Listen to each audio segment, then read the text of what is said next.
Hello student, आइए इस video में हम डिस्कस करेंगे डिटर्मिनेंट मेथड को। देखिए बच्चों, बहुत ही इफेक्टिव मेथड है, आपको सिंपल भी लगेगी और एग्जाम पॉइंट ऑफ व्यू से बहुत इंपॉर्टेंट है। पर डिटर्मिनेंट मेथड पढ़ने से पहले, जिसका एक और नाम है बच्चों, जिसे क्रैमर्स रूल भी कहा जाता है, ध्यान रखिएगा। Cramer's rule simultaneous linear equation solve करने का एक और मेथड है जो हम यहाँ पर डिस्कस करेंगे, बट डिटर्मिनेंट मेथड ये उसका ऑल्टरनेट नाम है। और डिटर्मिनेंट मेथड पढ़ने से पहले आप लोगों को जानकारी होनी चाहिए डिटर्मिनेंट के बारे में। तो चलिए हम डिटर्मिनेंट के बारे में जानकारी ले लेते हैं। देखिए बच्चों, डिटर्मिनेंट का डेफिनेशन होता है the values enclose between two vertical bar is called as determinant. Meaning क्या है इसका? देखिए, ये दो वर्टिकल बार हो गए और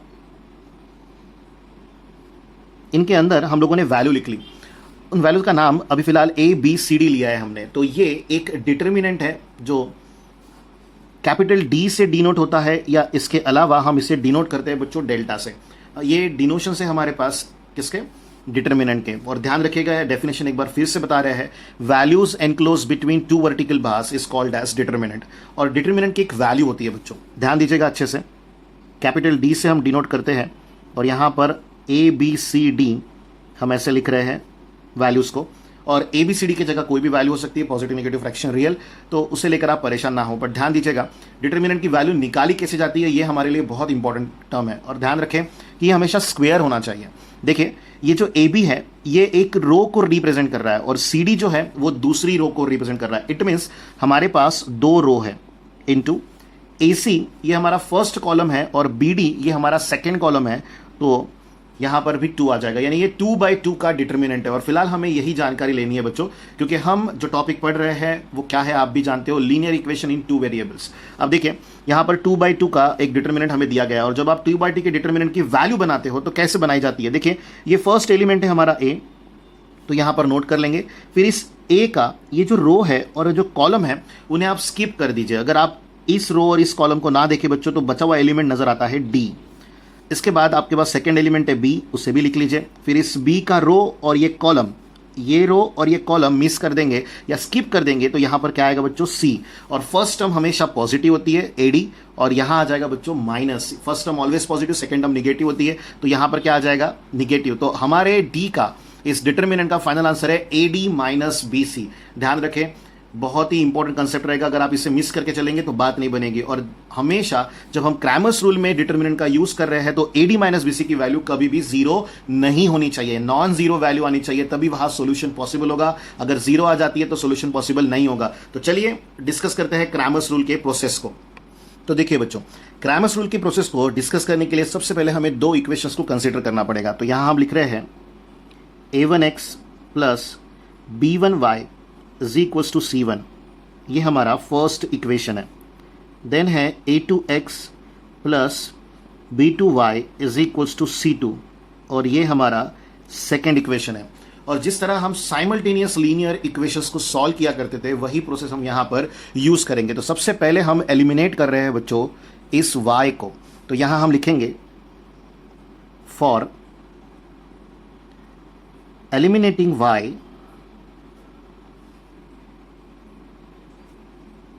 v multiplying equation 1 by b2। देखिए, सेकेंड इक्वेशन में y का कोएफिशिएंट b2 है, तो वो फर्स्ट इक्वेशन के साथ मल्टीप्लाई हो रहा है, एंड मल्टीप्लाइंग 2 बाय b1। ध्यान रखिएगा बच्चों, हमें किससे कहां पर मल्टीप्लाई करना है ये बात आपको जानना बहुत जरूरी है। तो फर्स्ट इक्वेशन को हम b2 से मल्टीप्लाई कर रहे हैं और सेकंड इक्वेशन को b1 से। तो क्या आएगा हमारे पास? देखिए, a1 b2x plus b1 b2y is equals to b2 c1, और सेकंड इक्वेशन b1 से मल्टीप्लाई होगा तो यहां आएगा a2 b1x plus b1 b2y is equals to b1 c2। और आप जानते हो कि अब y का कोएफिशिएंट हमें सेम नजर आना शुरू हो गया है, बट यहाँ के जो दो साइन है ये दोनों कैसे है बच्चों? सेम। और जब वो सेम होते हैं तो हमें सब्ट्रैक्ट करना पड़ता है, यानी हमें सेकंड इक्वेशन के साइन चेंज करने पड़ेंगे। तो ये तीनों पॉजिटिव है तो अब वो बन चुके हैं निगेटिव, तो यहाँ ये टर्म हो जाएगी बच्चों कैंसिल। और अब हम यहाँ नीचे लिखेंगे a1b2x minus a2b1x is equals to b2c1 minus b1c2। और ध्यान दीजिएगा बच्चों, इस ब्रैकेट से x कॉमन निकल रहा है तो हमारे पास क्या बचेगा, a1b2 माइनस a2b1, यहाँ x कॉमन आ जाएगा और ब्रैकेट में आएगा b2c1 माइनस b1c2।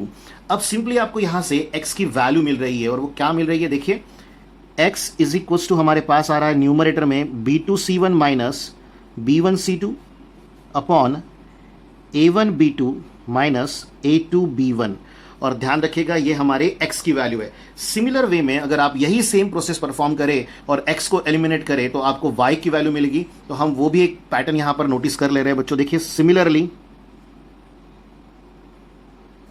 अगर हम y इवेल्युएट करें तो हमें क्या मिलेगा, तो वो है बच्चों a1c2 minus a2c1 upon a1b2 minus a2b1। और ये जो दोनों वैल्यूज हमारे पास आई है, ध्यान रखिएगा इसके लिए एक डिटर्मिनेंट फॉर्म भी हमारे पास अवेलेबल है।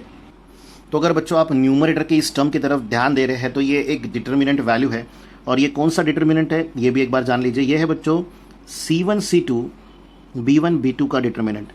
सिमिलर वे में डिनोमिनेटर में भी हमारे पास इस टर्म का डिटर्मिनेंट फॉर्म अवेलेबल है। तो ये क्या है, a1 a2 b1 b2। देखिए अगर आप इन्हें सॉल्व करेंगे तो देखिए c1 के साथ b2 आ जाएगा माइनस b1 c2 आ जाएगा। देखिए सेम वैल्यू लिखी हुई है। इट मीन्स हम इस x की वैल्यू को निकालने के लिए ये जो प्रोसेस यूज करते थे मल्टीप्लाइंग वाली, जिसे हम साइमल्टेनियस लीनियर इक्वेशंस कहते हैं, उसे स्किप करके आप इसे भी अपना सकते हो। तो ये जो डिटर्मिनेंट है इसे क्या कहा जाता है और इसे क्या कहा जाता है हम ये जरूर जानेंगे। अब बारी है बच्चों y की। y की वैल्यू अगर आपको लिखनी है तो यहाँ क्या आएगा, यहाँ आएगा a1 a2 और यहाँ आ जाएगा बच्चों c1 c2। और डिनोमिनेटर की टर्म सेम आ रही है, वो है a1 a2 b1 b2। आप देख पा रहे हो कि हमारा x और y का डिनोमिनेटर जो है वो कंप्लीटली सेम है, उसमें किसी भी तरह के कोई भी चेंजेस नहीं है। तो ध्यान दीजिएगा बच्चों, क्रैमर्स रूल यही प्रोसेस है जो हम लोगों को समझाती है। क्या समझाती है, देखिए कि जब आपको x की वैल्यू बनानी है तो आप dx का यूज़ करें और उसे डिवाइड करें d से। और dx क्या है हमारा, तो dx है बच्चों ये देखिए यहाँ नज़र आ रहा है, और d ये है हमारा डिनोमिनेटर। सिमिलर वे में अगर आप y के बारे में बात करें तो वहाँ आएगा dy बाई डी। अब ये d क्या है देखिए एक बार नोटिस ही कर लेते हैं। तो यहाँ है c1 c2 और यहाँ है बच्चों b1 b2। और डिवाइड में क्या आएगा, देखिए a1 a2 साथ में आ जाएगा b1 b2।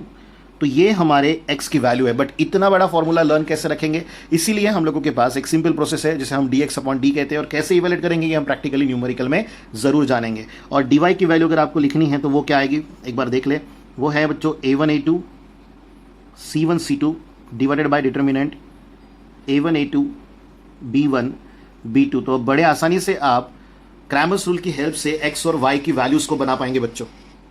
तो चलिए बच्चों अब आगे बढ़ते हैं और डिस्कस करते हैं Cramer's rule based first numerical को।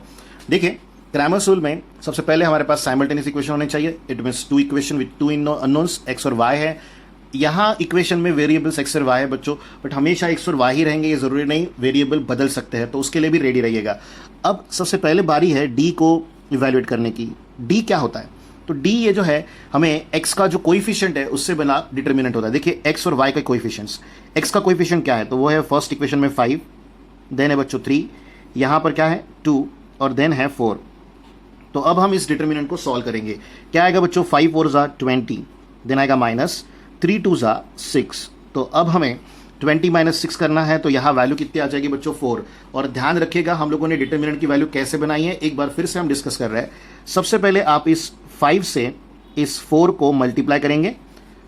5 4 ज़ा हम 20 लिख चुके हैं, फिर आएगा माइनस, और फिर हम 3 इंटू 2 करेंगे बच्चों, जिससे वैल्यू मिली है 6, और वो यहाँ लिख देंगे। और जो भी साइन बीच में है, हमेशा तो वैसे निगेटिव ही होती है, लेकिन अगर यहाँ कोई माइनस साइन होता तो वो साइन जरूर चेंज होती, तो उसके हिसाब से कैलकुलेशन कर लिए जाएंगे। अब बारी है बच्चों dx को इवेल्युएट करने की। देखिए dx क्या होता है, तो आपको d में से फर्स्ट कॉलम यानी x के कोएफिशिएंट्स को स्किप कर देना है। तो यहाँ 3 4 बाकी रह गए, और ये जो ब्लैंक कॉलम अभी हमारे पास है, यहाँ आपको लिखने हैं कांस्टेंट वैल्यूज। देखिए वो है -11 और -10, तो उन्हें हमने यहाँ कॉपी कर लिया। और अब आप जब इस डिटर्मिनेंट की वैल्यू बनाओगे तो उसे हम कहेंगे बच्चों dx। और ध्यान दीजिएगा ये हम लोगों ने प्रूव किया है अभी थोड़ी देर पहले ही। तो देखिए ये दोनों इंटू होंगे, -11 इंटू 4 तो यहाँ -44 आ जाएगा, देन माइनस साइन ब्रैकेट, ये दोनों इंटू होंगे 3 इंटू -10 तो यहाँ आ जाएगा -13। ध्यान दीजिएगा बच्चों ये माइनस और ये माइनस हो जाएगा प्लस, तो यहाँ -44 प्लस आ जाएगा 13। तो अगर आप इसे सॉल्व करते हो तो हमें वैल्यू मिल रही है -14। तो हमारे पास dx की वैल्यू आ चुकी है। अब आगे बढ़ेंगे और dy निकालेंगे। देखिए dy निकालते समय आपको d में से y के कोएफिशिएंट्स को डिलीट करना है, तो 5 2 एज इट इज रह जाएगा, 3 4 की जगह पर हम लिखेंगे -11 -10। और अब आप इन्हें सॉल्व करेंगे। देखिए 5 इंटू -10 तो यहाँ -50 आ जाएगा, देन -11 इंटू 2 तो यहाँ आ जाएगा -22। इसे सॉल्व कीजिएगा तो आएगा -50 प्लस 22। तो आप जानते हो कि -50 प्लस 22 कितना होता है, तो वो होता है बच्चों -28। तो हमें dy की वैल्यू भी मिल चुकी है बच्चों -28। तो अब हमारा x और y का फॉर्मूला यूज करना बनता है। तो x का फॉर्मूला क्या था बच्चों, dx upon d is equals to, तो dx की वैल्यू कितनी है -14, d की वैल्यू कितनी है +14, तो हमारे x की वैल्यू आ चुकी है -1।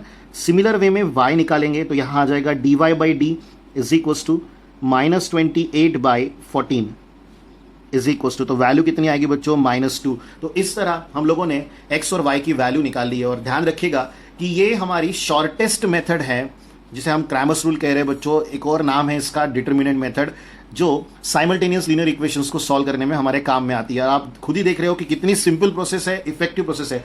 बट आप लोगों को एक बात की तरफ ध्यान देना पड़ेगा, वो है कैलकुलेशन। आपको डिटर्मिनेंट सॉल्व करना अच्छे से आना चाहिए। और यहाँ पर जो कैलकुलेशन आते हैं थोड़े बड़े भी हो सकते हैं कभी कभार, बट उन्हें अगर सॉल्व करने में आपकी कमांड है तो आपको x और y ये वैल्यूज बड़े आसानी से मिल जाएगी और उसमें कम समय लगेगा। तो चलिए अब आगे बढ़ते हैं और जानते हैं नेक्स्ट न्यूमेरिकल को। तो ये रहा बच्चों हमारा नेक्स्ट न्यूमेरिकल। देखिए y + 2x - 19 = 0, 2x - 3y + 3 = 0। But ये न्यूमेरिकल प्रॉपर फॉर्म में नहीं है, तो सबसे पहले हमें इसे प्रॉपर फॉर्म में कन्वर्ट करना पड़ेगा। देखिए बच्चों 2x + y लिखेंगे इज इक्वल्स टू आ जाएगा 19, और ये हमारा फर्स्ट इक्वेशन है। इसके बाद 2x - 3y, और ये 3 जब अपनी साइड चेंज करेगा तो साइन भी चेंज करेगा। ध्यान रखिएगा, निगेटिव टर्म राइट साइड गई तो पॉजिटिव बनी, पॉजिटिव टर्म राइट साइड गई तो क्या बनी बच्चों, निगेटिव। और अब हमें इक्वेशन प्रॉपर फॉर्म में मिल चुके हैं। ये हमारा सेकेंड इक्वेशन है। तो चलिए आगे बढ़ते हैं और डिटरमाइन करते हैं डी को। डिटर्मिनेंट है हमारा ये, जिसमें हम x और y के कोएफिशिएंट्स लिखते हैं। तो फर्स्ट इक्वेशन के कोएफिशिएंट है 2 1, और सेकेंड के है बच्चों 2 -3। चलिए आगे बढ़ते हैं और इस डिटर्मिनेंट को सॉल्व करते हैं। तो सबसे पहले क्या करेंगे बच्चों, 2 × -3 तो यहाँ आ जाएगा -6, देन आएगा -2 1 आ जाएगा 2। तो आप देख पा रहे हो -6 -2 हो जाएगा -8। तो हमें मिल चुकी है d की वैल्यू। अब बारी है dx की। dx की वैल्यू डिटरमाइन करने के लिए क्या करना होता है बच्चों, d के डिटर्मिनेंट में से ये जो कॉलम है जो कि x के कोएफिशिएंट लिखा हुआ है वो हमें डिलीट करना है, y के कॉलम में एज इट इज रखेंगे y के कोएफिशिएंट्स को, और जो हम लोगों ने x के कॉलम को डिलीट कर दिया था उस जगह हम लिखेंगे इन कांस्टेंट को। तो यहाँ आएगा 19 × -3। तो अब 19 × -3 कितना होता है बच्चों, तो वो होता है -57। तो हमें फर्स्ट आ गया -7, देन माइनस ये आ जाएगा 1 × -3 तो यहाँ -3 आ जाएगा। अब देखिए ये माइनस और ये माइनस हो जाएगा प्लस, तो -57 + 3, तो हमारे dx की वैल्यू आ चुकी है बच्चों -54। अब बारी है dy की। dy की वैल्यू डिटरमाइन करने के लिए हमें इस d में से first column as it is रखना है, सेकेंड कॉलम को डिलीट कर देना है और उस जगह लिखना है हमारा कांस्टेंट का वैल्यूज। अब आएगा 2 3 6, तो यहाँ -6 आएगा, माइनस ये कितना होता है बच्चों 19 2 तो वो होता है 38। तो अगर आप ये सॉल्व करते हैं -6 -38 तो वो हो जाएगा बच्चों -44। तो यहाँ -44 लिख रहे हैं बच्चों। अब हमें dy भी मिल चुका है, तो अब सिंपली हमें x और y का फॉर्मूला यूज़ करना रह गया। तो देखिए x का फॉर्मूला क्या होता है, वो अच्छा बच्चों dx अपॉन d। हमारे dx की वैल्यू कितनी आई थी, तो वो थी -54। डिवाइड में कितना आएगा बच्चों -8 इज इक्वल्स टू, इसे हमें रिड्यूस करना है। तो ये हो जाएगा बच्चों 27/4। ये हमने 2 से डिवाइड किया है, माइनस माइनस साइन कैंसिल हो गई। देन हमारे पास y है जो आएगा dy अपॉन डी। न्यूमरेटर में आ जाएगा -4, 44 और डिवाइड में आएगा बच्चों -8, तो ये दोनों कैंसिल। और ये देखिए ये 4 से डिविजिबल है, तो यहाँ 11 आ जाएगा और यहाँ आ जाएगा 2। तो देखिए हमारे x और y की वैल्यू फिर से आ चुकी है। तो इस तरह आप क्रैमर्स रूल के न्यूमेरिकल सॉल्व कर सकते हो। और आप जानते हैं कि x और y की वैल्यू फ्रैक्शन आने से हम कभी गलत नहीं होते, फ्रैक्शन वैल्यू आ सकती है, उसके लिए हमेशा मेंटली प्रिपेयर रहे। इसलिए आप ज़्यादा से ज़्यादा न्यूमेरिकल सॉल्व करते रहे बच्चों इस टाइप के। और अगर आपके पास न्यूमेरिकल नहीं है तो आप हमें कमेंट बॉक्स में लिख के बता सकते हैं, आपको असाइनमेंट भी दिया जाएगा। तो चलिए आगे बढ़ते हो, जानते हैं नेक्स्ट न्यूमेरिकल को। चलिए बच्चों अब आगे बढ़ते हैं और डिस्कस करते हैं थर्ड न्यूमेरिकल को। तो हमारे पास ये न्यूमेरिकल प्रॉपर फॉर्म में है। तो सबसे सिंपल, सबसे पहले हम डी बनाएंगे। डी डिटर्मिनेंट है जिसमें हम x और y के कोएफिशिएंट्स को लिखते हैं। तो फर्स्ट इक्वेशन के कोएफिशिएंट्स और ये रहे बच्चों सेकंड इक्वेशन के कोएफिशिएंट। अब इन्हें सॉल्व करेंगे तो यहाँ क्या आएगा देखें, 3 1 ज़ा 3, देन माइनस 2 2 ज़ा 4 आएगा, बट ये -2 है तो यहाँ -4 आ जाएगा। अब इसे सॉल्व करते हैं तो 3 + 4 हो जाएगा। तो हमें d की वैल्यू मिल चुकी है 7। अब प्रोसीड करते हैं आगे, तो dx बनाएंगे। dx में क्या करते हैं बच्चों, d के इस फर्स्ट कॉलम को डिलीट कर देते हैं, सेकेंड कॉलम को एज इट इज रखते हैं और डिलीटेड कॉलम की जगह हम लिखते हैं इन कॉन्स्टेंट्स को, जहां 3 और आ जाएगा 16। तो अब देखिए 3 1 ज़ा 3 आएगा, देन -16 2 ज़ा 32 होता है, तो यहाँ -32 आ जाएगा। अब आगे बढ़ते हैं तो ये माइनस हो जाएगा प्लस, तो हम यहाँ लिखेंगे 3 + 32 जिसकी वैल्यू है बच्चों 35। अब बारी है डी वाई की। डी वाई के लिए हम क्या करेंगे, सिंपल है, हम डी में से फर्स्ट कॉलम को एज इट इज रखेंगे और सेकेंड कॉलम डिलीट करने के बाद उस जगह लिखेंगे इन कॉन्स्टेंट्स को। तो यहाँ आ जाएगा 3 और 16। सॉल्व करेंगे तो 3 × 16, 16 3 ज़ा कितना होता है बच्चों 48, माइनस 3 2 ज़ा कितना हो जाएगा 6, तो 48 - 6 आएगा बच्चों 42। अब सिंपल है, हमारे पास दो फॉर्मूलाज है, एक x के लिए और एक y के लिए। तो x का फॉर्मूला क्या आएगा, dx/d is equal to dx की वैल्यू क्या आएगी 35, d कितना आएगा बच्चों, तो वो आ जाएगा 7 और यहाँ सॉल्व करने के बाद हमें मिलेगा 5। सिमिलर वे में y के लिए इवैल्यूएशन करेंगे, फॉर्मूला आएगा dy/d, तो यहाँ आ जाएगा 42/7 और यहाँ वैल्यू आ जाएगी 6। तो देखिए बच्चों इस तरह हम लोगों ने थर्ड न्यूमेरिकल भी सॉल्व कर लिया और बहुत ही सिंपल प्रोसेस है। आप लोगों को अब तक की सबसे इफेक्टिव प्रोसेस लगेगी, क्योंकि इसके पहले हम लोगों ने ग्राफिकल मेथड और उससे पहले साइमल्टेनियस लीनियर इक्वेशंस का नॉर्मल मेथड सॉल्व करना सीखा था, जो कि एक लेंदी स्ट्रक्चर था। क्रैमर्स रूल बहुत ही ज़्यादा हमारा समय बचाती है, तो इसे आप हमेशा प्रिपेयर रखें क्योंकि एग्जाम में भी पूछी जाती है हम लोगों को। इसी तरह हमारे चैनल पर बने रहिए आप, ताकि सभी 10 का मैथमेटिक्स आप पढ़ सकें। और अगर आपको हमारा ये वीडियो पसंद आया है तो वीडियो को लाइक करना ना भूले, शेयर करना ना भूले और चैनल को सब्सक्राइब जरूर करें बच्चों। Thank you students.